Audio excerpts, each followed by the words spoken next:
Chinese movie, presenting how morons imagine the future state of human civilization.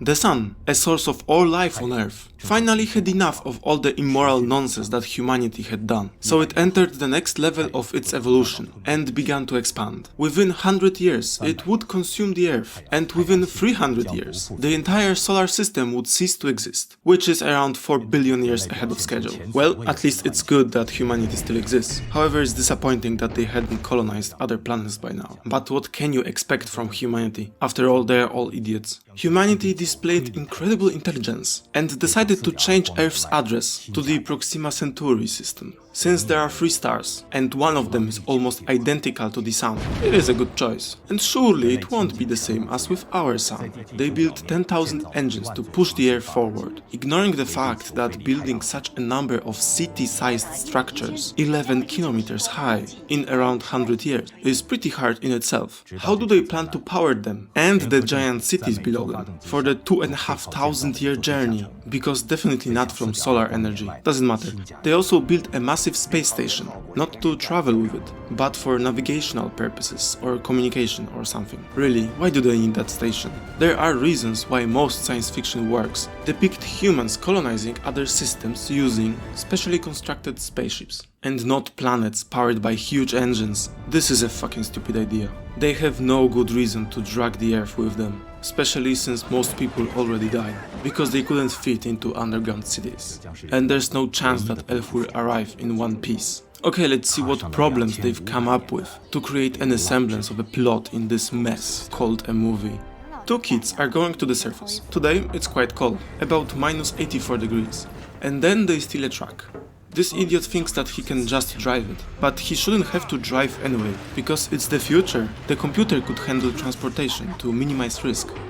It turns out that engines run on some kind of fusion, and the fuel is just rocks. The problem is that fusion of heavier elements doesn't have good energy to mass ratio. In this case they have mostly silicon and oxygen, which isn't bad, but the amount of fuel they need is so high, there will be no Earth left when they get to their destination.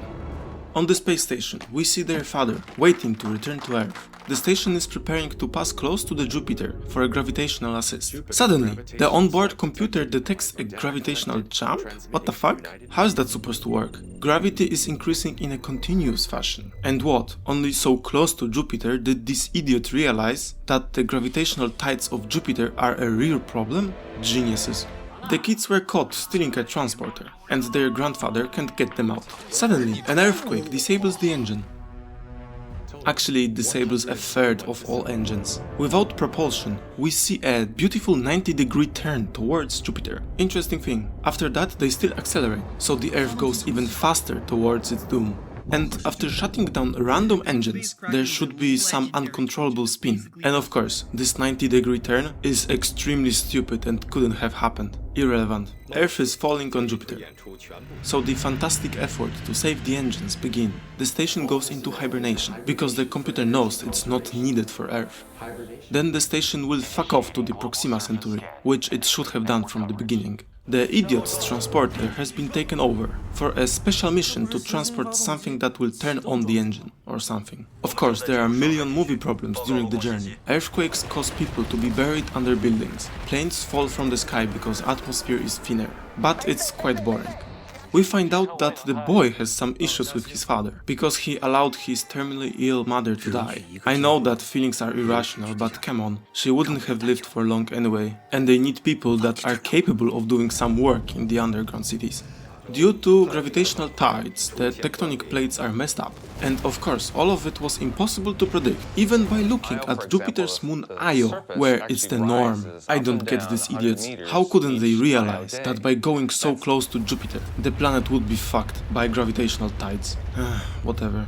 Moss, the AI on board the space station, finally realizes that the Earth has no chance and goes into escaping the solar system mode.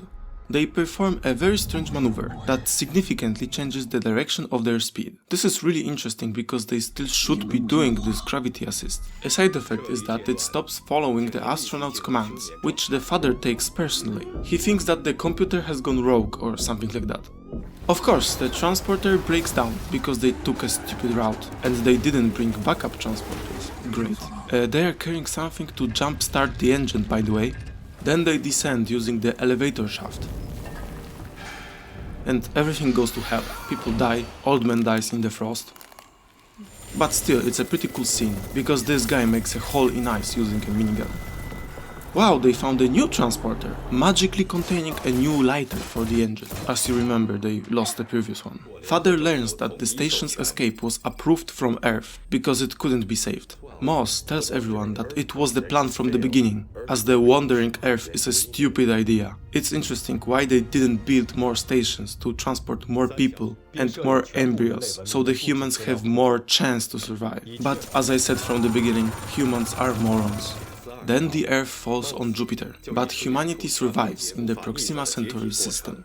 Or not. The movie can't end logically. Earth must survive. So this kid comes up with a simultaneously brilliant and a terrible idea to ignite a mixture of Earth's atmospheric oxygen and Jupiter's hydrogen. Then the shockwave is supposed to push them away from Jupiter. There are several problems with this idea. If they produce enough energy to sufficiently increase Earth's speed, the impact of this explosion would probably disintegrate the entire planet. Moreover, the explosion works in all directions. And Earth is small. The expanding gas has a tiny target to hit. Most of it will miss, so this explosion should be like 10 times larger.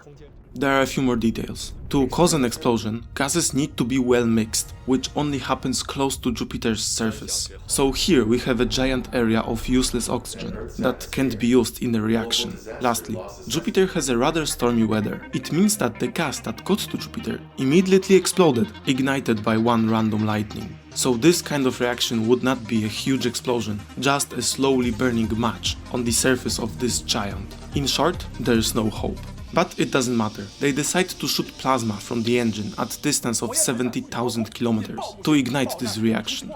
They do some things, something goes wrong, of course someone has to be sacrificed. A short motivational speech later, help arrived.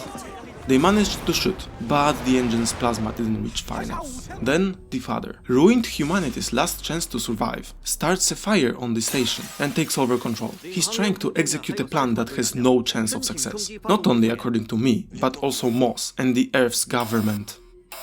He blows up the station and then propels it towards the gas stream. I'm not gonna wonder how he got there, because the station's trajectory was very different, and it's practically impossible to get back between Earth and Jupiter. But now that's not important. The gases explode and disintegrate Earth. Not exactly. The Earth is pushed back and everything works beautifully. Then the Earth continues to fly happily, but I wonder how it will survive the journey through the asteroid belt, but that's probably in the second part. Although it is possible that we will see the Earth's landing in the Proxima Centauri system. Actually, the next movie is a prequel, and it's even worse. The conclusion is, if we don't invent interstellar travel, by the time the sun gets nice, big and fluffy, we're fucked. Okay, if you look at this movie as an analogy to how morons in power make extremely stupid decisions based on their own needs, it is even interesting. But in general, I don't recommend. Here's the second, the prequel, the click it, then watch it, have fun or not, I don't care.